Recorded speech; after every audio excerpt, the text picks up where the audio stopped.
Movie की कहानी है एक ऐसे व्यक्ति की जिसे बाहर से देखने पर ऐसा लगता है कि वह अपनी ज़िंदगी में बहुत खुश है, क्योंकि उसके पास एक अच्छी नौकरी है और उसका एक छोटा सा परिवार है।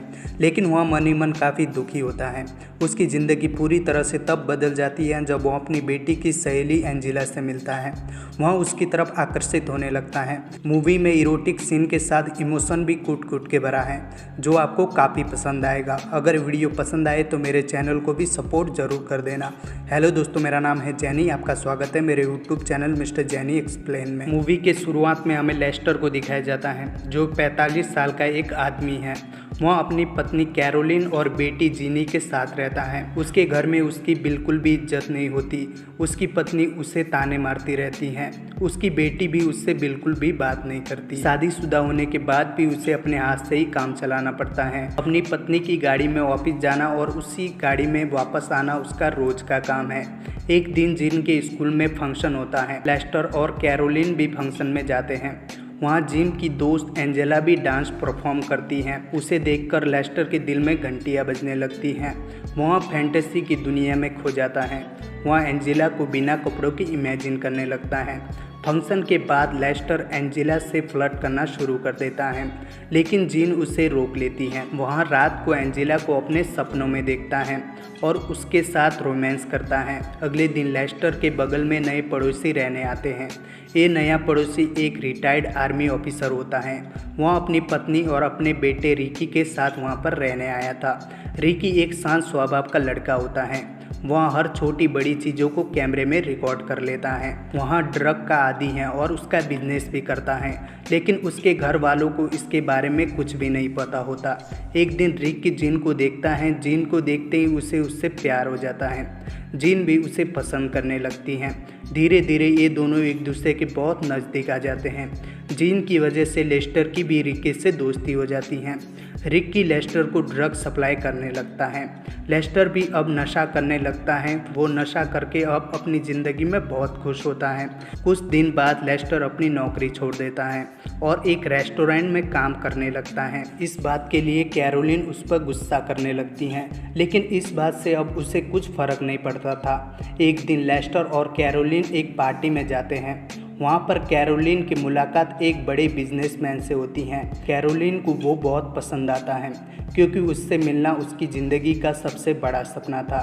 धीरे धीरे इन दोनों में नज़दीकियाँ बढ़ने लगती हैं और ये इंटीमेट भी होते हैं। कुछ दिन बाद कैरोलिन और वो बिजनेसमैन एक रेस्टोरेंट में जाते हैं जहाँ लेस्टर काम करता है।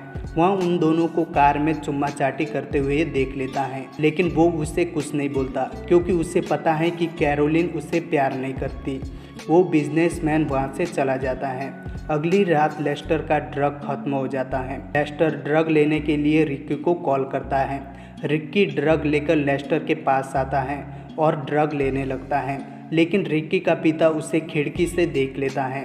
रिकी के पिता को लगता है कि रिकी लेस्टर के साथ शारीरिक संबंध बना रहा है। ये देखकर उसके पिता पूरी तरह टूट जाते हैं। रिकी जब अपने घर वापस जाता है तो उसके पिता उससे बहुत मारते हैं। रिकी भी ड्रग की बात छुपाने के लिए उनसे झूठ बोल देता है कि उसे लड़की पसंद नहीं है। वह कई लड़कों के साथ शारीरिक संबंध बना चुका है और वो ये सब पैसों के लिए करता है। रिकी के पिता को बहुत गुस्सा आता है। वो रिकी को घर से निकाल देते हैं। रिकी अपना बैग लेकर जीन के पास जाता है और उससे बोलता है कि मुझे मेरे पिता ने घर से निकाल दिया है, तो क्या तुम मेरे साथ न्यूयॉर्क चलोगी? जीन उसके साथ चलने के लिए राजी हो जाती हैं। यहाँ पर एंजेला भी होती हैं। एंजेला जीन से बोलती है कि यहाँ एक पागल लड़का है, यहाँ तुम्हारे लिए सही नहीं है। तुम्हारी उम्र 16 साल की है, ये तुम्हें कभी भी धोखा दे सकता है। लेकिन जीन उसकी कोई बात नहीं सुनती। वह एंजेला से झगड़ा करती हैं और उसे उल्टा सीधा सुना देती हैं। उसके बाद वे दूसरे कमरे में चले जाते हैं। इधर लेस्टर नशा करने के बाद जिम करने लगता है। तभी वहाँ पर रिकी के पिता आ जाते हैं। रिकी के पिता उसे किस करने लगते हैं। लेस्टर उन्हें रोकता है और बोलता है कि शायद तुम्हें गलतफहमी हो गई है, मैं ऐसा आदमी नहीं हूँ। इसके बाद रिकी के पिता बिना कुछ बोले वहाँ से चले जाते हैं। वो ऐसा इसलिए करते हैं क्योंकि उन्हें लगता है कि लेस्टर को लड़के पसंद है। वो किस इसलिए करते हैं कि वो रिकी का पीछा छोड़ दे। इसके बाद लेस्टर घर के ऊपर आता है। वहाँ पर एंजेला को रोते हुए देखता है। एंजेला रोती हुई लेस्टर के पास आती है। एंजेला उससे बोलती हैं, क्या मैं खूबसूरत नहीं हूँ? लेस्टर बोलता है कि तुम काफ़ी खूबसूरत हो। फिर वे एक दूसरे के नज़दीक आने लगते हैं। दोनों इंटीमेट होने के लिए कपड़े उतारने लगते हैं। तभी एंजेला बोलती हैं कि ये मैं पहली बार कर रही हूँ, मैंने इससे पहले किसी के साथ शारीरिक संबंध नहीं बनाया है। ये सुनकर लेस्टर रुक जाता है, क्योंकि उसे लगता है कि इतनी छोटी लड़की के साथ संबंध बनाना गलत है। वो एंजेला से बोलता है कि फ्रेश हो जाओ, तब तक मैं तुम्हारे लिए खाना बना देता हूँ। इसके बाद वहाँ खाना बनाने किचन में चला जाता है और एंजेला फ्रेश होने के लिए बाथरूम चली जाती हैं।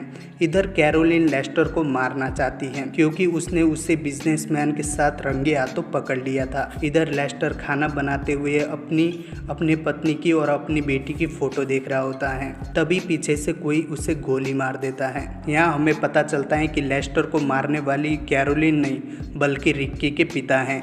कुछ देर बाद यहाँ पर कैरोलिन आती हैं। कैरोलिन उसे मारा हुआ देख रोने लगती हैं। मरने के बाद लेस्टर के उसकी ज़िंदगी के सारे खूबसूरत पल उसकी आंखों के सामने से गुजरने लगते हैं। उसकी प्यारी बच्ची, उसकी खूबसूरत पत्नी, उसकी दादी का कहानी सुनाना, उसे सब कुछ दिखने लगता है। उसके बाद मूवी में नरेशन होता है कि जिस तरह से मैं मरा उसके लिए मुझे गुस्सा आना चाहिए, लेकिन मेरी ज़िंदगी में कई खूबसूरत पल थे। ये दुनिया बहुत खूबसूरत है, इसलिए मुझे अपने मरने का कोई गम नहीं है। इसी के साथ फिल्म का यहाँ पर दी एंड हो जाता है। अगर आपको वीडियो पसंद आए तो वीडियो को लाइक करो, कमेंट करो और चैनल को सब्सक्राइब करके बेल आइकन को प्रेस कर दो। मिलते हैं अगले वीडियो।